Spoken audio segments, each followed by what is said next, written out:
జై జగన్ జై జగన్ జై జగన్ జై జగన్ జై జగన్ జై జగన్ జై జగన్ జై జగన్ వెంకటగౌడన గారి నాయకత్వం వెంకటగౌడన గారి నాయకత్వం వెంకటగౌడన గారి నాయకత్వం జై జగన్ జై జగన్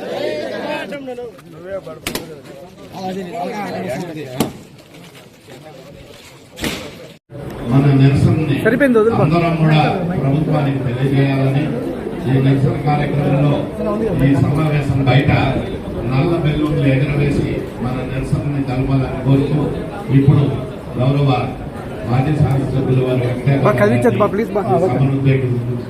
సార్ కొద్దిగా కూర్చోండి సార్ ప్లీజ్ సార్ మీరు సార్ కొద్దిగా సార్ కొద్దిగా కెమెరా బాయ్ ముందరికి వెళ్ళిపోతాం నా మాటను వద్దు ఓకే ఈ కార్యక్రమానికి చేసినటువంటి మీడియా సోదరులందరికీ కూడా పేరు పేరు ధన్యవాదాలు తెలియజేసుకుంటూ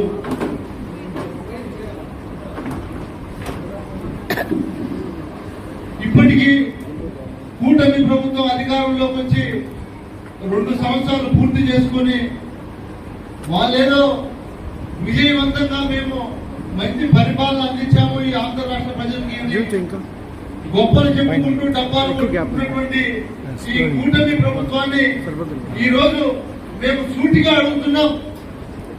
ఆనాడు జగన్మోహన్ రెడ్డి గారు 5 సంవత్సరాల పరిపాలనలో చేసినటువంటి అప్పు 3,30,000 చేస్తే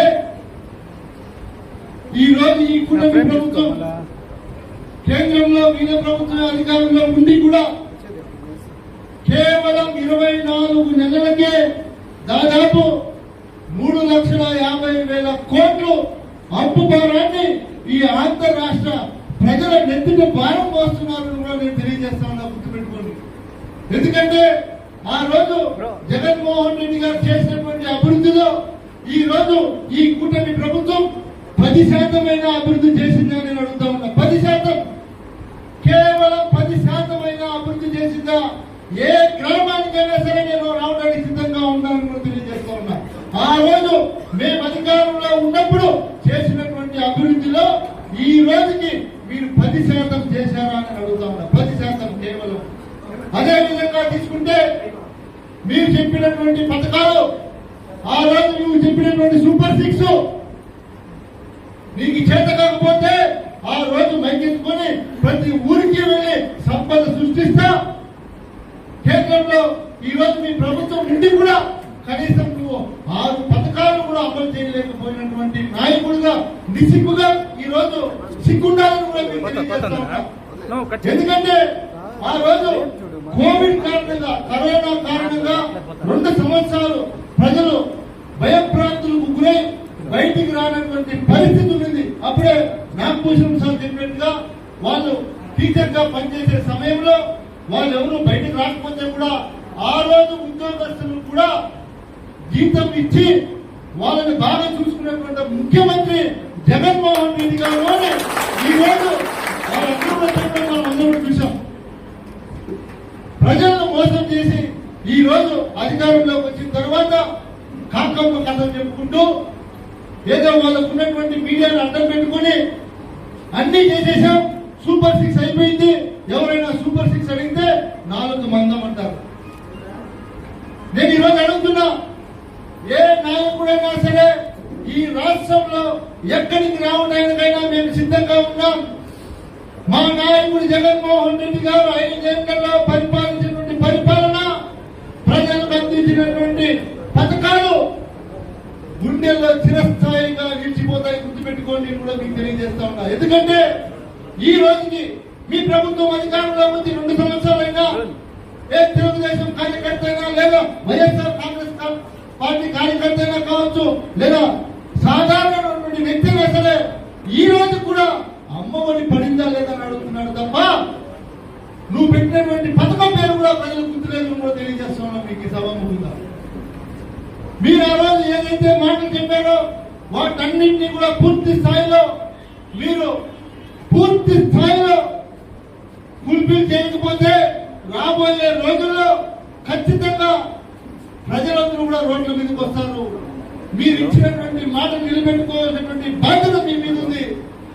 మొన్నటికి మొన్న డిఎస్సి జరిగింది.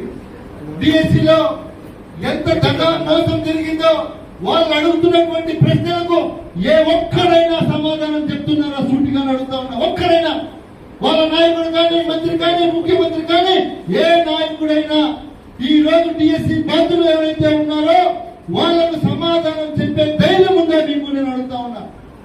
ఆ రోజు నిరుద్యోగ వృత్తి ప్రతి మహిళలకు కూడా ఆ రోజు ఎవరైతే ఉన్నారో యువతకు నిరుద్యోగ వృత్తి ప్రతి మనిషికి 3,000 రూపాయలు ఉద్యోగం రానటువంటి వారికి నిరుద్యోగ వృత్తి ఇస్తామని చెప్పినటువంటి ప్రగల్భాలు పలికినటువంటి వ్యక్తి నువ్వు ఈ రోజు ఇప్పటికి దాదాపు 24 నెలలు అయింది. 24 నెలలు ఇంటూ 3,000 అంటే దాదాపు 72,000 రూపాయలు నువ్వు అప్పైనావు ఆ యువకులకి. ఎప్పుడు చెల్లిస్తామని అడుగుతూ ఉన్నా నేను. అంటే నీ నోటికి ఏదొస్తే అది ఊదర కొట్టుకుంటా ఎన్నికల్లో ఊదర కొట్టుకుంటా వెళ్ళిపోయి ప్రజలను మోసం చేసి ముఖ్యమంత్రి పీఠం ఎక్కిన తర్వాత నువ్వు ప్రజలను మోసం చేయాలనుకుంటే ఇది తగ్గుతుందని అడుగుతాడు చంద్రబాబు నాయుడు గారు. నీకు కేవలం నువ్వు గెలిచిన ప్రతి ఎన్నికల్లో కూడా నువ్వు గుర్తుపెట్టుకో, అందరూ కూడా గుర్తించుకోండి.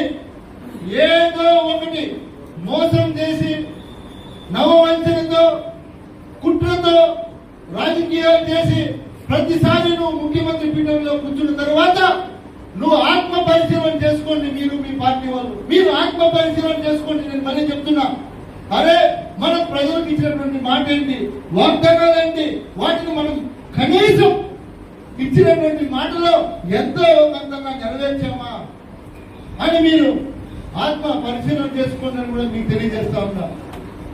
ఆనాడు ఎన్నో కష్టాలు పడి జగన్మోహన్ రెడ్డి గారు కేంద్రంతో మాట్లాడి కేంద్రంతో కొట్లాడి ఆ రోజు మన రాష్ట్రానికి మెడికల్ కాలేజీలు తెస్తే ఏదో వీళ్ళ నాన్న సొత్తుల్లాగా ప్రైవేటీకరణ చేస్తా ఉన్నారు. ఇవన్నీ కూడా ఇది ఎంతవరకు కరెక్ట్ అడుగుతా ఉన్నా నేను. చేతులైతే చేయండి, చేత కాకపోతే వదిలేయండి. రాబోయే రోజుల్లో కాబోయే ముఖ్యమంత్రి జగన్మోహన్ రెడ్డి గారు పూర్తి చేస్తా ఉన్నారు. ఈ సందర్భంగా ఈ రోజు ఈ పట్టణంలో పలమనేరు పట్టణంలో దాదాపు ఎన్నో దశాబ్దాలుగా తెలుగుదేశం అధికారంలో ఉన్నా కూడా ప్రభుత్వ పాఠశాలలు కట్టించలేకపోయారు. మేము అధికారంలో వచ్చిన తర్వాత మా ముఖ్యమంత్రి జగన్మోహన్ రెడ్డి గారిని మేము ఆనాడు ఖచ్చితంగా మా పలమనేరు నియోజకవర్గానికి పెద్ద పట్టణం 5 మండలాల కూడలి తెలుగు మరియు కన్నడ మరియు తమిళ రాష్ట్రాలకు ఉన్నటువంటి కూడల్లో మీరు పెద్ద ఆసుపత్రి కావాలంటే అప్పటికప్పుడు శాంక్షన్ చేసి కట్టించినటువంటి ఘనత జగన్మోహన్ రెడ్డి గారు. ఆయన చేసినటువంటి మేలు చెప్పుకుంటూ పోతే సమయం సరిపోదు. ఆయన చేసినటువంటి మేలు చెప్పుకుంటూ పోతే సమయం సరిపోదు. కేవలం ఎల్లో మీడియాలో చంద్రబాబు నాయుడు గారు ఏదో ఈ రాష్ట్రాన్ని ఉద్ధరిస్తున్నారు అని చెప్పడం నిజం చెప్తున్నా, ఈ రాష్ట్రాన్ని మీరు శ్రీలంక కన్నా ఎక్కువగా దివాలా తీసేదానికి ప్లాన్లు వేసుకున్నారు ఈ కూటమి నాయకులను తెలియజేస్తా ఉన్నారు. ఎందుకంటే ఆ రోజు జగన్మోహన్ రెడ్డి గారు 5 సంవత్సరాల్లో చేసినటువంటి అప్పు నువ్వు 2 సంవత్సరాలకి చేశావు. చేసి ఇంకా 3 సంవత్సరాల పరిపాలన ఉంది. నువ్వు 3 సంవత్సరాల పరిపాలనలో ఇంకా ఏమేమి చేస్తావో ఈ రాష్ట్ర ప్రజల నెత్తిన ఎంత భారం వేస్తావో అర్థం కానటువంటి అయోమయ పరిస్థితిలో ఈ రాష్ట్ర ప్రజలు ఉన్నారని కూడా తెలియజేస్తా ఉన్నా. ఎందుకంటే విజయవాడలో అమరావతి పేరున అమరావతి అనే ఒక పేరు పెట్టి మనల్ని అందరినీ కూడా ఆ భ్రమలో ఆ ట్రాన్స్ లో ఏదో చేస్తున్నాడు అని. ఎందుకంటే ఇక్కడ ఉన్నటువంటి ప్రజలకు అమరావతిలో ఏం జరుగుతుందో కూడా అక్కడికి వెళ్ళి చూసే పరిస్థితి ఉండదు. ఎందుకంటే అక్కడికి వెళ్తే రోడ్లు ఉండవు, దారులు ఉండవు, అక్కడికి లోపల పోయి చూడడానికి కూడా అవకాశం ఉండదు. అప్పుడే పెద్ద చెప్పినట్టుగా ఒక స్క్వేర్ ఫీట్ కి 24,000 రూపాయలు వసూలు చేస్తున్నారు. అంటే 24,000 రూపాయలు ఎక్కడ కూడా ఏ దేశంలో కూడా ఒక అడుగు 24,000 రూపాయలు ఇచ్చినటువంటి చరిత్ర ఈ ఒక్క దౌర్భాగ్య పరిస్థితి అమరావతిలోనే ఉంది అని కూడా తెలియజేస్తా ఉంటా. గుర్తుపెట్టుకోండి. ఈ రోజు ఈ రాష్ట్రంలో నేను అడుగుతున్న రైతులు కావచ్చు, లేదా వృద్ధులు కావచ్చు, పెన్షనర్స్ కావచ్చు, లేదా మహిళలు కావచ్చు, లేదా యువత కావచ్చు, ఏ ఒక్క సామాన్యుడైనా ఎవరైనా బాగున్నాము అని చెప్పే పరిస్థితి ఈ రాష్ట్రంలో ఉందా అని అడుగుతా ఉన్న సూటిగా ఈ కూటమి నాయకులు. 2 సంవత్సరాలు పూర్తయింది. మీరు అధికారంలో వచ్చి 2 సంవత్సరాలు పూర్తయితే కనీసం భర్త చచ్చిపోతే కొత్త పెన్షన్ శాంక్షన్ చేయలేదని చేతకాన్ని దశమ ప్రభుత్వం ఈ రోజుకి ఒక కొత్త పెన్షన్ ఇచ్చారో మీ ప్రభుత్వం వాళ్ళు అడుగుతా ఉన్నారు. 2 సంవత్సరాలు ఎన్ని సంవత్సరాలు కావాలి మీకు అధికారం? ఒక పెన్షన్ ఇవ్వడానికి కూడా చేత కానటువంటి ప్రభుత్వం ఈ ఆంధ్ర రాష్ట్రంలోనే ఉందని కూడా తెలియజేస్తా ఉన్నా. ఇంత దౌర్భాగ్యం, ఇంత మోసం ఎక్కడా లేదు. ఎవరైనా సరే సోషల్ మీడియాలో ఈ ప్రభుత్వం ఇలా చేస్తుంది అంటే కుయ్యి కుయ్యి కుయ్యి అని పోలీసు వాళ్ళు పోతారు. పోయి వాడి మీద తప్పుడు కేసు పెట్టి వాడిని తీసుకుని స్టేషన్ లో కూర్చోబెట్టి బెదిరిస్తారా? హెచ్చరిస్తున్నాం, గుర్తు పెట్టుకోండి. పోలీసు వారు కూడా సరే ఎవరైతే మా కార్యకర్తల జోలికి వస్తున్నారో పదే పదే నేను చెప్తున్నా, రాబోయే రోజున చేసి చూపిస్తారని కూడా తెలియజేస్తున్నా. పోలీసు దయచేసి మా కార్యకర్తల జోలికి రావద్దండి. కావాలని మీరు ఏదైనా మా కార్యకర్త జోలికి వస్తే ఖబర్దార్ గుర్తు పెట్టుకోండి. రాబోయే రోజుల్లో మూల్యం చెల్లించక తప్పదు అని కూడా గుర్తు చేస్తున్నాం మీ అందరికీ అధికారులు. ఎందుకంటే ఈ రోజు మన రాష్ట్రంలో జరిగినటువంటి సంఘటనలు చూస్తే గతంలో బీహార్ లో కూడా జరగలేదు. అన్ని ఉన్నాయి. మొత్తం డిస్ప్లే చేసాం. మీరు చూసుకోవచ్చు. ఆఫీస్ మొత్తం కూడా ఈ రోజు డిస్ప్లే చేసి చూపిస్తున్నాం. ఎన్నో చోట్ల అమాయకులు ప్రాణాలు కోల్పోతున్నారు. నాకాడు పనిచేయట్లేదు. ఎక్కడైనా వైఎస్ఆర్ కాంగ్రెస్ పార్టీ సింపథైజర్స్ ఎక్కడ పోయి చెరువులో ఒక లోటు ఇసుకెత్తుకునేదానికి లేదు, ఒక మంట ఒక డాక్టర్ ఎత్తుకునేదానికి లేదు, ఒక తహసీల్దార్ ఆఫీసర్ పోయేది లేదు, ఒక పోలీస్ స్టేషన్ పోయేది లేదు. అదే ఇదేంటి కర్మ? మేము కూడా అధికారం 5 సంవత్సరాలు చూసాం. మేము ఇలా అనుకుని ఉంటే కనీసం రోడ్లో తిరిగే వల్ల మీరు అందరూ అడుగుతున్నా. నేను కనీసం రోడ్లో బయట వచ్చే వల్ల మీరు మేము ఇలా అనుకుని ఉంటే మీకు ఈ రోజు ప్రభుత్వం ప్రజలు ఇచ్చారు అంటే మీరందరూ కూడా ప్రజలకు సేవ చేయాలి, ప్రజలకు ఉపయోగపడే విధంగా చేయాలి, ప్రజలను దగ్గర చేసుకుని మళ్ళీ కూడా ఎన్నికల్లో మేము మంచి చేశాం అని ఓట్లు అడిగే విధంగా మీరు నడుచుకోవాలి. ఆ రోజు జగన్మోహన్ రెడ్డి గారు ఎంతో మంచి చేశారు, కానీ చెప్పుకోలేకపోయాం మేము. మీరు కుట్రలతో కుతంత్రాలతో ఎల్లో మీడియాను అడ్డం పెట్టుకొని అనేక అబద్ధాలు చెప్పి లేనిపోని మాటలన్నీ చెప్పి రైతులందరినీ కూడా ఆ రోజు మోసం చేసి ఏం చెప్పారండి? ఆ రోజు అందరూ కూడా వీళ్ళు స్మార్ట్ మీటర్లు పెడితే మీకు అందరు కూడా ఇబ్బందులు అవుతాయన్నారు. మీరు ఈ రోజు స్మార్ట్ మీటర్లు పెట్టండి కదా. ఇదే ముఖ్యమంత్రి కొడుకు నారా లోకేష్ గారు ఆ రోజు పాదయాత్రలో ఏమని చెప్పావు? సిగ్గుగా లేదా నువ్వు ఆ రోజు మాట్లాడినటువంటి మాటకి ఈ రోజు ఈ రాష్ట్రంలో బిగిస్తున్నటువంటి స్మార్ట్ మీటర్లకు ఏం సమాధానం చెప్తావు? లోకేష్ గారు అడుగుతాను నేను. అంటే మీకు ఏది ఇష్టం వస్తే అది మీకు నోటికి వచ్చింది మాట్లాడుకుంటా పోతా ఉంటే ప్రజలు మేము వింటూ మీకు చెప్పిన ఉపన్యాసాలు వింటూ మీకు జైలు కొడతా ఉన్నారు. అంతేనా? ఇదే నా న్యాయం అని అడుగుతా ఉన్నాం. ఇది ఎక్కడ న్యాయం? ఇది స్మార్ట్ మీటర్లు పెట్టకూడదు అన్నారు, ఈ రోజు పెట్టిస్తున్నారు. ఆ రోజు భూసర్వే చేస్తుంటే జగన్మోహన్ రెడ్డి గారి మీద నిందలేశారు. ఈ రోజు మీరు మళ్ళీ అదే భూసర్వే చేయట్లేదని అడుగుతా ఉన్నా. ఒక్కటే ఒకటి గుర్తు పెట్టుకోండి, జగన్మోహన్ రెడ్డి గారు 5 సంవత్సరాల్లో ప్రతి గడపకు అడిగినవి అడగనివి ఇచ్చినటువంటి హామీలు అన్ని ప్రతి గడపకు చేర్చినటువంటి ఘనత జగన్మోహన్ రెడ్డి గారు. ఈ కూటమి పాలనలో మీ గడపకు ఏమన్నా డెలివరీ కావాలంటే కేవలం మందు బాటలు సప్లై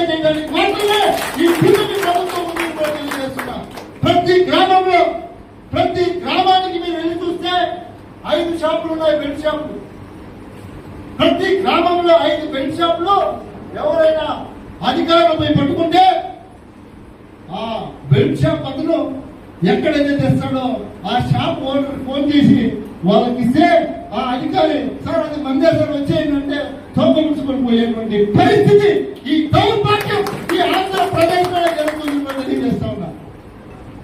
బీసీలకు 50 సంవత్సరాలకే పెన్షన్ ఇస్తానని ఆ రోజు మీ నోట్లో మీరు చెప్పలేదా? నోట్లో ఏం పెట్టుకొని చెప్పారని అడుగుతా ఉన్నా. చెప్పారా చెప్పండి.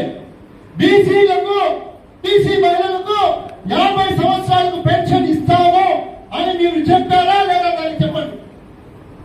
ఎక్కడికి రమ్మన్నా వస్తా అంటే మీరు చెప్పేదంతా కూడా శ్రీరంగ నీతులు చేసేదేదో స్వామి చెప్తారు. అట్లాంటి పరిస్థితి, ఇంత దౌర్భాగ్య పరిస్థితి ఈ రాష్ట్రంలో ఉంది అంటే చేస్తా ఉన్నా. ఒకటి గుర్తు పెట్టుకోండి. మొన్న చెప్పాం, నిన్న చెప్పాం, ఈ రోజు చెప్తున్నాం. ఖచ్చితంగా మీరు ఇచ్చినటువంటి హామీలు కన్నా నెరవేర్చకపోతే రాబోయే రోజుల్లో మీరు ఎక్కడా కూడా బయట తిరిగే పరిస్థితి మీకు ఉండదని కూడా హెచ్చరిస్తా ఉన్నామని తెలియజేస్తాను. కాబట్టి ఇక్కడికి విచ్చేసినటువంటి రైతులకు, మహిళలకు,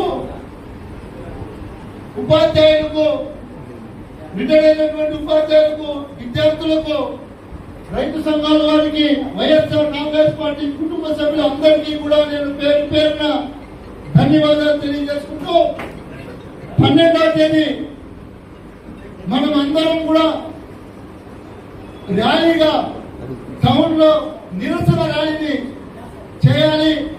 మీరు అందరూ కూడా తరలి వచ్చి ఆ ర్యాలీని విజయవంతం చేయాల్సిందిగా ప్రతి ఒక్కరిని కూడా నేను ఈ వేదిక ద్వారా మనవి చేసుకుంటూ సెలవు తీసుకుంటున్నా.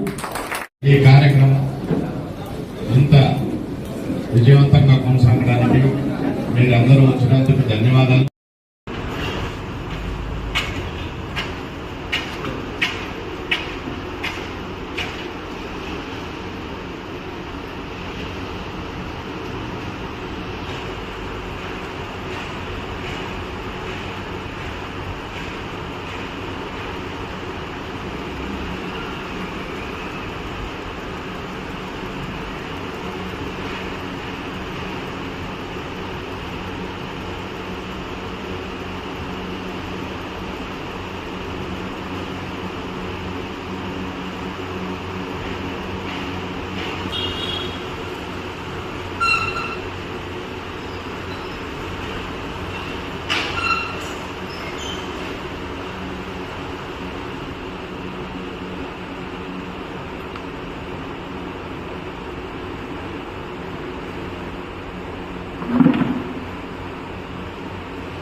ముట్టుకునే పని కాదు కానీ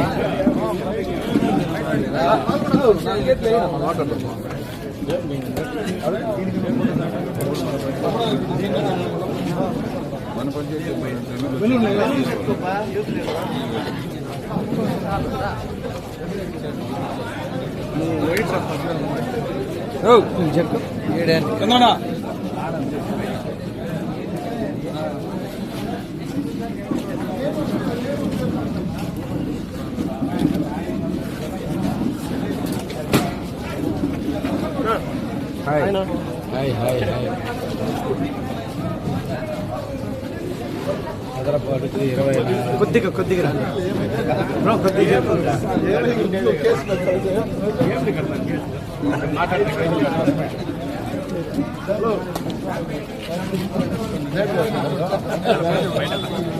కొద్దిగా ప్లీజ్